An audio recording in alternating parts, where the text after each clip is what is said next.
to be honest, La-z-boys are tanks. They're very heavy. It's just the way that they're built, which is great. So sometimes flipping these guys all on your own is a little bit challenging, but I'm gonna go ahead and show you. If you just get behind it and kind of push forward and keep pushing, we can get it flipped here. So now we have the bottom exposed and we're gonna talk about the power supply. So power supply on this La-z-boy is this big, long, it's called a 9-volt battery backup is what this is. Doesn't have any 9 volts in it, but you can. In my opinion, these don't work very well because it's not going to really provide you enough power that you need in a lift chair, especially.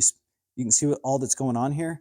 Like I said, we have lumbar, power headrest, recline. It's just a lot going on. So this might get you back to the home position, but it doesn't work great. One of the things we're going to talk about that's different in this chair is this power supply. So this is the power supply. It's a 10-pin connection.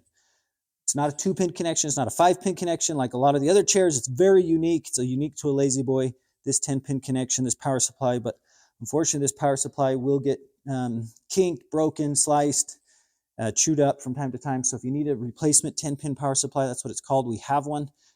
Contact us. We can help you get this power supply. But that's what you're going to need on this chair to make it work.